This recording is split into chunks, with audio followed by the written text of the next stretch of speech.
Boker Tov. Shabbat Shalom. Shabbat Shalom. Shabbat, Shabbat, Shabbat, Shabbat Shalom. Aren't we excited about Shabbat? Yes. What does Yahweh have for us, Hayam? Because he opens up his gates, he opens up his window, and he pours out a barakah to all who are walking in his ways and honoring him.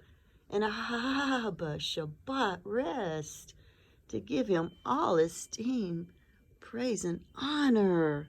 Yes, he has so much for his people. So we're going to get in the Debar. We're going to read. I thought to read, well, I didn't think to read. I just turned it to Eliyahu whenever he was asking the people, how long are you going to be between two mighty ones? And that's in Aleph Melech. I was started reading chapter 16. And he has to prove that Yahweh is Eloah. Though other mighty ones can pull off some miracles and perform signs and wonders, because people wouldn't follow their mighty ones if they didn't give them signs and wonders, if they didn't pray in that name and see miracles take place, or bow down and do the offering or the sacrifices or whatever it is that they're doing to this mighty one to give it esteem. It's going to perform for him. Wants a following, and he knows. Not until the end does he reveal who he really is. And the big laugh, the big joker, had that big laughing face in the face of those that were deceived. Because why? Because they simply did not walk in Torah. They had no instruction. All they had was a hypothetical misrepresentation of the Hebrew scriptures turned into Greek, and, serve up the pig, right? All unclean things, all those mythological beings, Zeus being the mightiest of all the Elohim in their realm. Of course, they're going to give Zeus's name honor. And then Christos, where you christen something and you make it a god. It's all man-made. It was made, JC, man-made. And the doctrine is a lie from the pit of hell. And it's sad because it is the greatest deception that someone could wrap their mind around the fact that Yahweh changed his mind and sent someone else in his place to change everything he ever wanted for man. All the instructions, all the ways, clean eating, it doesn't matter. You can be filthy pigs now. I'll take you any way you are. I like filth now. It's interesting how this JC character was able to come along and convince people that Yahweh liked unclean things. Wow. I was so blinded. So blinded. Because now that I'm not blind, now that I have ears to hear and eyes to see, I am able to see what Yahweh is saying to me. It makes perfect sense, of course. It is nothing but a fulfillment of everything Yahweh ever wanted in a people. To cleanse them and be that final sacrifice. No more slaughtering of animals. No more blood being shed. No more sacrifices. So he did it. He said, nope, I don't want your sacrifices. Stop it. Stop praying that way. Stop talking to me that way. I've already provided a sacrifice. Now I want you to say, I will obey. Yes, when we read the covenant, when we read the Torah, when we read the instructions that Moshe gave us, brought down to us from Yahweh above, and reestablished and reinstated so that there would be no question. It's just, well, what does the word say? Well, what does my Debar say? Well, what did I say? And then it's like, well, I don't know. Well, go read it. Go read it and study it. And first know, look at the marriage covenant. Look at the 10 words. What does it say? You start with there, and everything you read has to agree with that. And if it doesn't, then don't do it. So he starts off telling us his Shem. And people are like, oh, we got to cover that up. But if anyone wanted to know it, they could certainly find it out in literally minutes, especially now with the age of internet. But even back then, there were plenty of people that knew Hashem and using it. And there were people that researched it themselves to find out what is his Shem. It's not God Lord. Those are titles. What is his Shem? Because he said, what is my Shem? And in Mishle 30, verse 4, what is my Shem? Come on, people, don't you want to know what my Shem is? Doesn't it matter? What's my Ben's Shem? Do you know it? Because you're sure taunting and throwing out a whole lot of words out there at me and calling me by the names of so many other mighty ones and tagging it all as if it's me, and it's not. Quit it. Keep my Torah. Your prayers are an abomination if you're not walking in my instructions. That, number one, you're an abomination.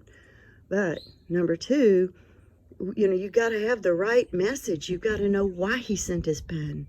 It wasn't to do away with him and his Torah and do away with his Leb's desire for a people that would serve him in righteousness and eat clean and live clean and be like different from everyone else on the whole earth.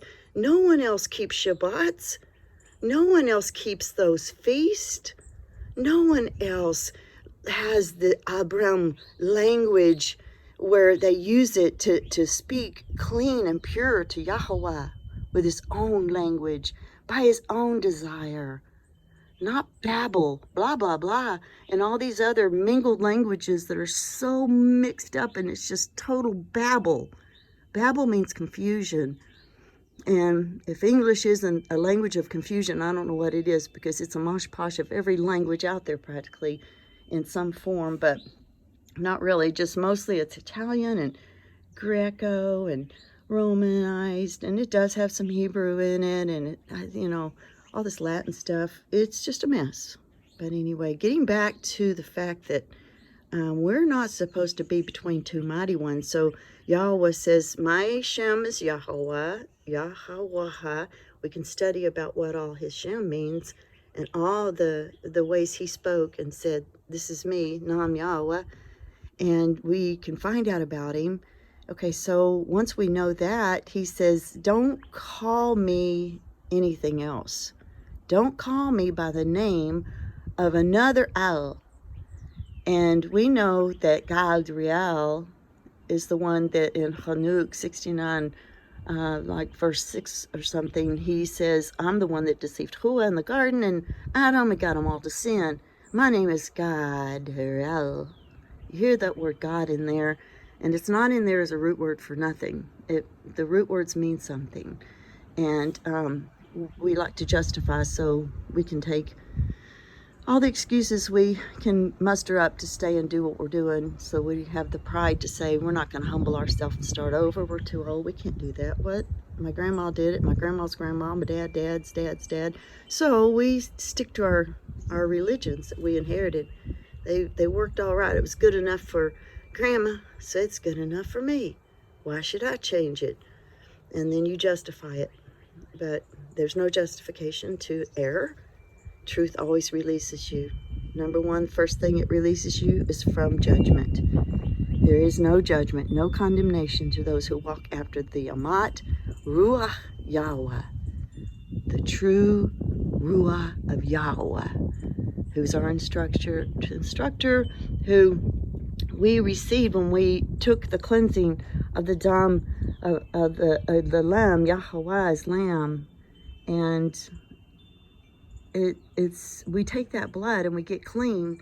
But now we can enter in. Now we go back into covenant clean, like a married bride, like a bride that went a whoring, but somehow, some way, she got completely clean and got a brand new start.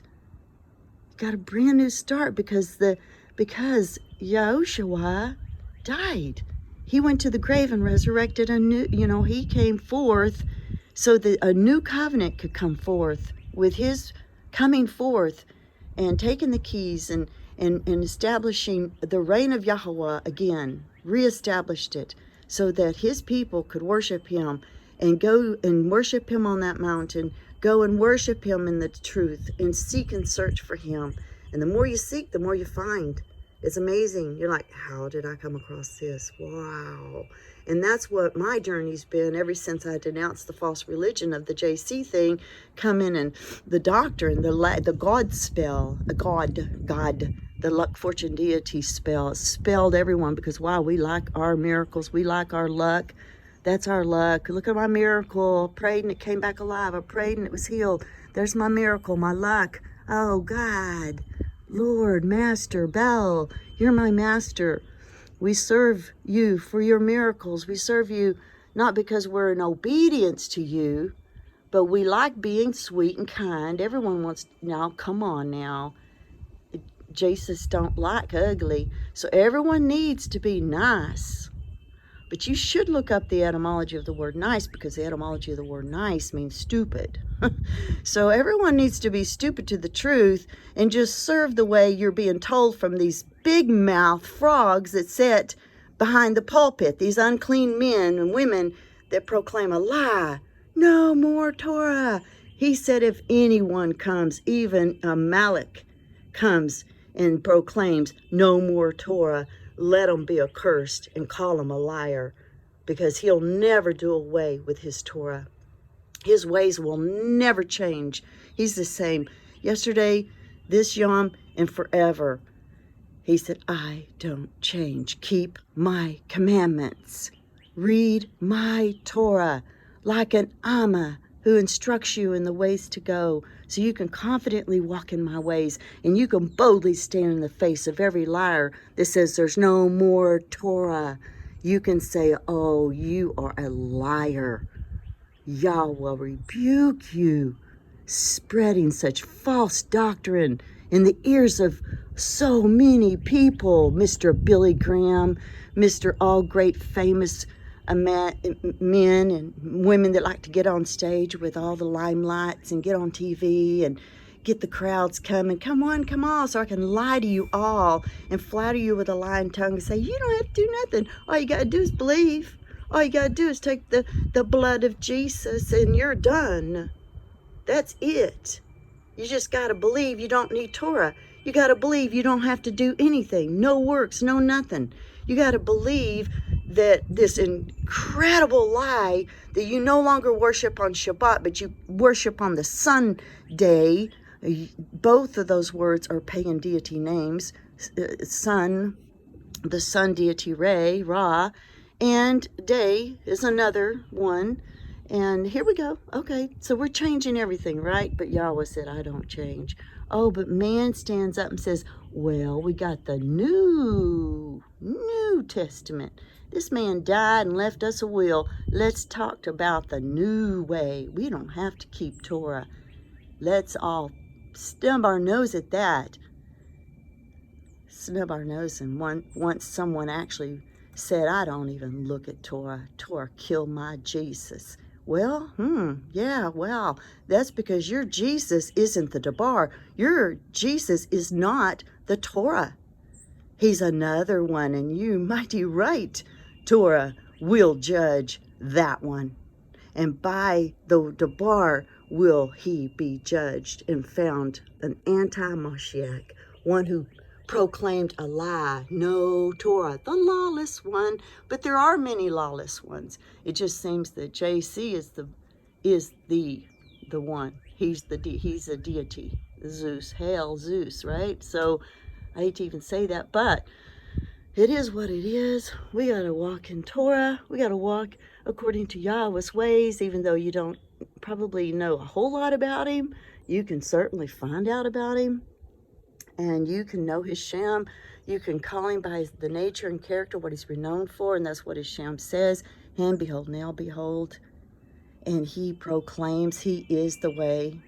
He is the Darak, and he is the truth. He is the Amat, and he is Chai. He is life, and there is none besides him. So anyway, we got to get into covenant. Got to get into covenant. Got to get into covenant. Got to keep his ways and call him by his true Shem. He said, I come in my Abba Shem. Okay, Yahweh Shem, my Abba Shem is Yahweh. So I come in his Shem. I didn't come in another one's Shem. But if someone else comes in their name, you'll believe them. But you won't believe me that my name It says Yah, Yah, not Yesh, not Jah, or none of those. It says Yah, Yaha, and then I'm the deliverer. I'm coming as the deliverer, Yahweh the deliverer. So call me YHWH, because YHWH took the people into the promised land. YHWH is the one that stood against the great wall, and the wall came down. Nothing can stand between Yahweh and his people.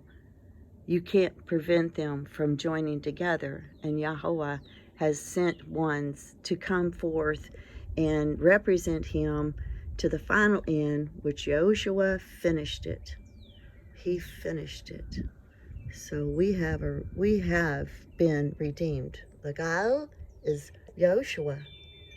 Yahushua, not Jesus, not Jesus, Jesus. Because why? He wasn't Greek. He wasn't Greek, and he wasn't Latin Christos. No, he isn't the Latin Christos. He isn't the Greek Zeus.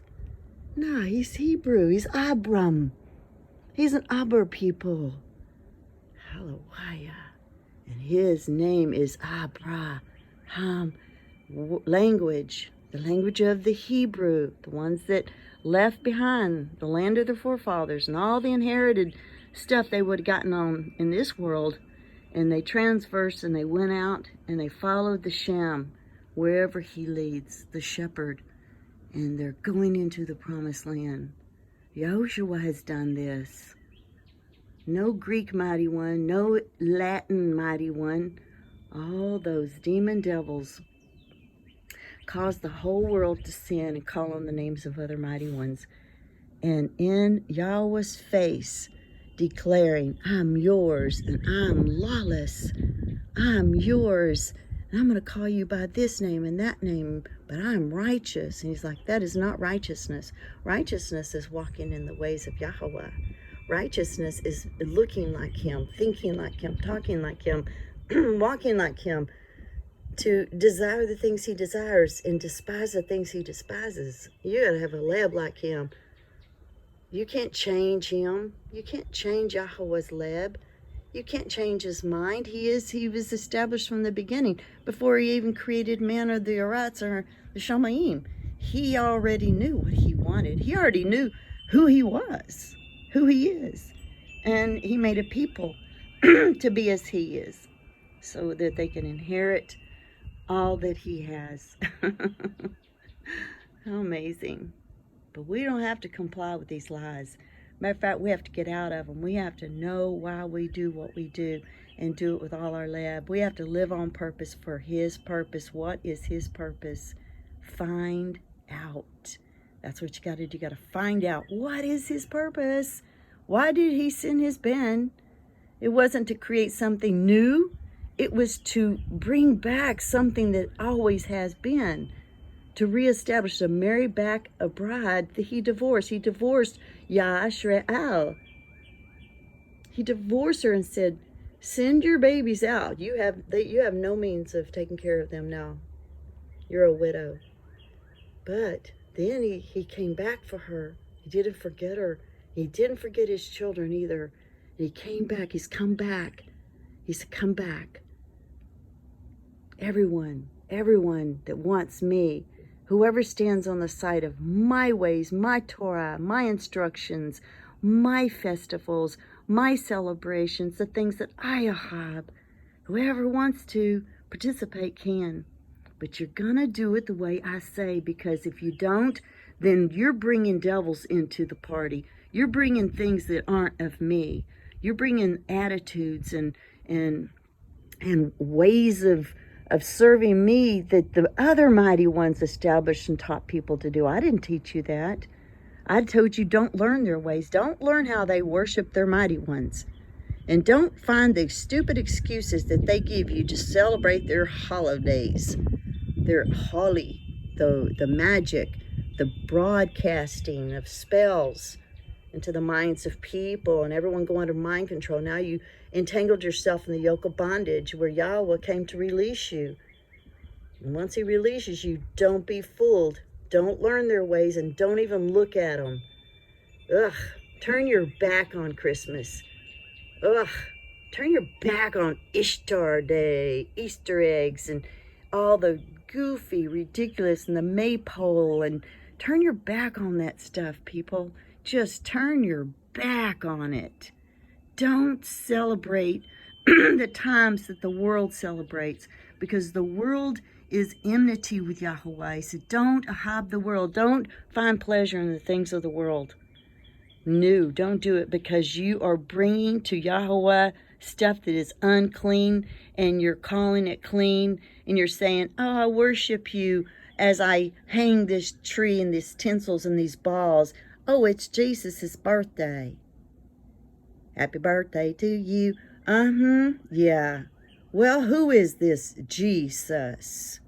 This mimicker, this image that is a lie, because he's the opposite of the truth. That message of Jesus does not promote Torah.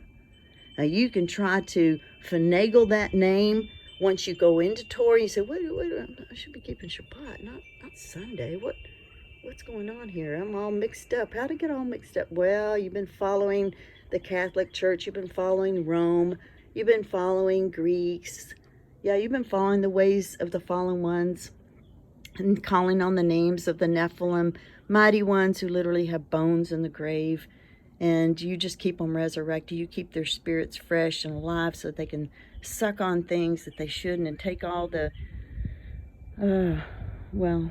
they get to find pleasure in you when you're not walking in Torah. There's a lot of tasty morsels that are going to come out your mouth for them.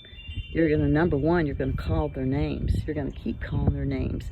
And you're going to get your goosebumps in your prayer time, and you're going to weep and cry as if they're ministering to you, and they're going to be all around in comfort, and you're going to have your little miracle signs and wonders. Bottom line is, if it's not Torah and it's not Yahweh's festivals, then it's not him. Plain and simple.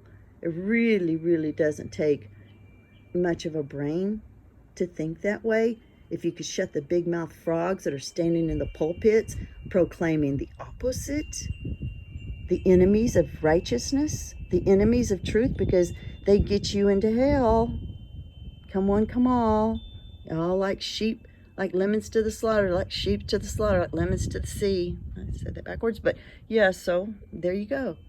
You've been deceived and duped. And the moment you say, okay, I know nothing, I need to be taught, that's the moment that he will begin to clean you up, give you a new wineskin, because he's going to throw that other one completely away. He can't put his ruah in a skin that's got holes in it or patches, because he said, if I put it in, you keep a hold of your lying doctrines, and you still want to hold on to them in your pride. You just can't confess that you were wrong-headed. You served another mighty one. You were lost.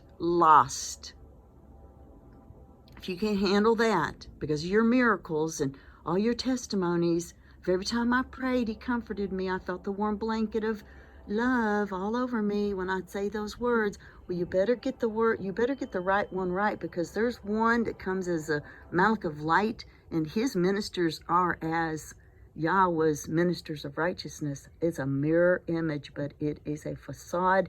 It is a deception. It is not true. Why do I say that? Because the word, the Dabar, Yahweh says so. Read the scriptures, you'll know. He does not change, and he never said Torah is done away with.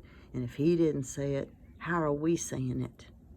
So we gotta do teshubah, turn to Yahweh, teshubah aliyah, and turn and repent and admit our sin, and come out from under this deceptive lie that he is no more. Quit calling on the names of other mighty ones. Keep your Shabbats. Get rid of your images and your idols. Get rid of your crosses around your necks and your earrings and on your decor of your jeans and your belts, and get rid of all that stuff on your boots, all those crosses everywhere. Get rid of your crucifixes. He died on a stake. He died on a pole. Everything is wrong. T for Tammuz?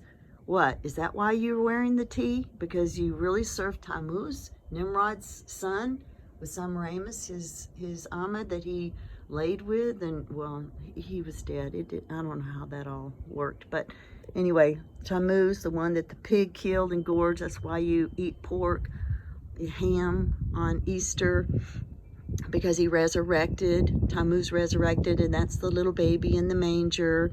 That's all Tammuz. So you got your tea for Tammuz. You got your fish, and that's Dagon. You got your fish. Oh no, we're fishers of men. So was Nimrod. He was a hunter of men, same as a fisher.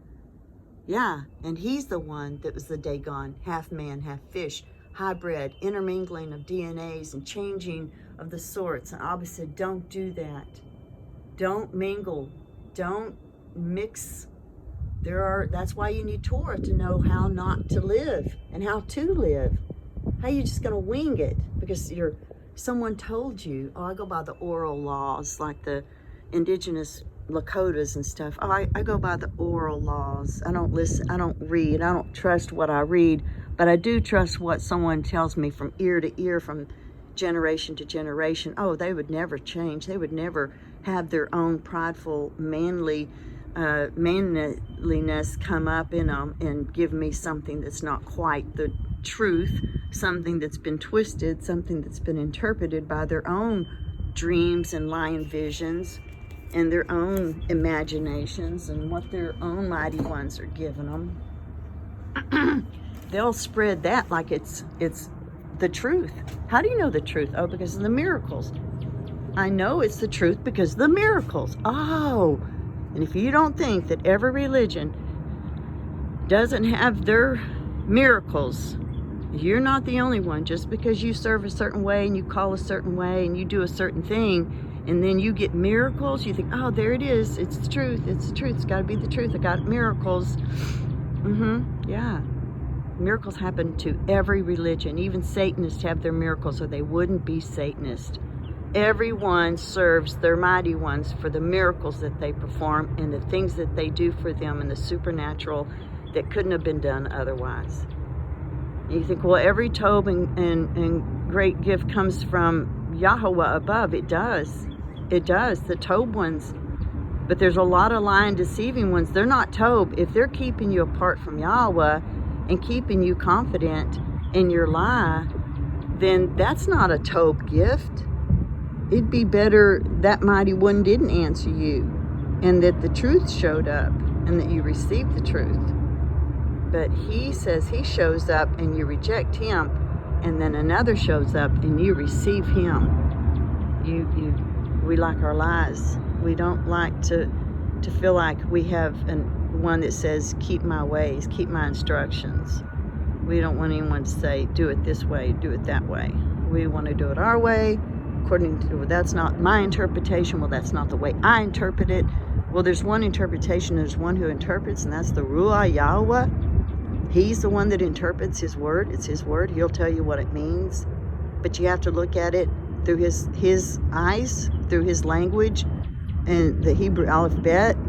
You got to understand why he put these words together in the order he put them together, and use the letters that he used to put them together, because each word tells a story. So there's your witness. If that word isn't agreeable to the story that's being told, then you got the wrong word or you've got the wrong story.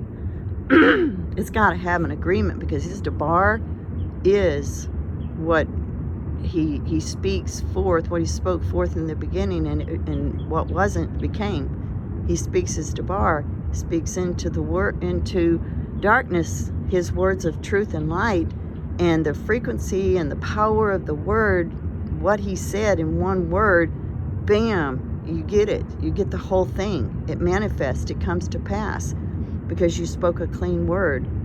You spoke a word that is in agreement to Yahweh. Now you got it. You hit it. You hit the note perfectly. You said it perfectly. You got that right word. And that will come through the Ruah. He will give you the gift of languages. He'll give you the gift to be able to say it in the right way and say the right word correctly, righteousness, right in righteousness, according to his perfect will, exactly what he's saying, and you'll have the interpretation of it, and it'll just start making sense to you. All these gifts are there, but a lot of people don't want to use their gifts unless it's the HS girl. That Holly is spirit too. That's another mighty one. She gives gifts, and the charismatic spirit manifests miracles and gives you all these kundalini goosebumps up and down your spine, your tingly heads and fingers, and you think, well, that is a witness, and it is a witness. It really is a witness, but it's not a witness to Abba. It's not a witness to Yahweh. It's not a witness to his righteousness. It's not a witness that that's the Ruach HaKodesh. It has to agree with the Stabar. And if it doesn't, I don't care what you feel, who you cry out to fill you with whatever and manifest whatever gift or miracle, it's all a show, and it's a deceptive line. Sadly, because you get your miracle, you don't walk away from it. You serve that mighty one who gives you the miracles, just like the Queen of Heaven would give the Yashreelites miracles, and Yirmiyahu told them to denounce her. And they said, well, she gave us miracles. She listened to us when we prayed. She gave us food and water, and we had no lack. But Yahweh, he's not paying attention to us. So we're going back to the Queen of Heaven. She served us better than Yahweh. Yahweh's silent. Yahweh is silent to me. That's because he wants you to get lined up correctly, to get your head on straight. Get rid of your false notions of who he is. Quit repeating words that he didn't say, interpretations that he didn't give. Quit worshiping on another Yom. Quit disobeying his covenant. Quit ignoring his way and his will. And quit calling him by the names of other mighty ones.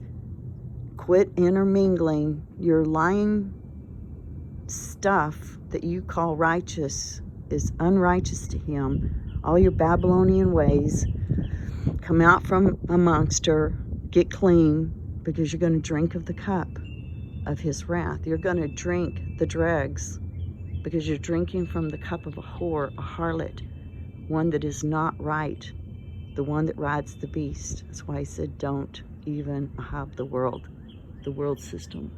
Those people that are worldly, they're serving these mighty ones of the world, these fallen ones. He says, don't do it. And I'm cold, and I'm going in. Shalom, shalom.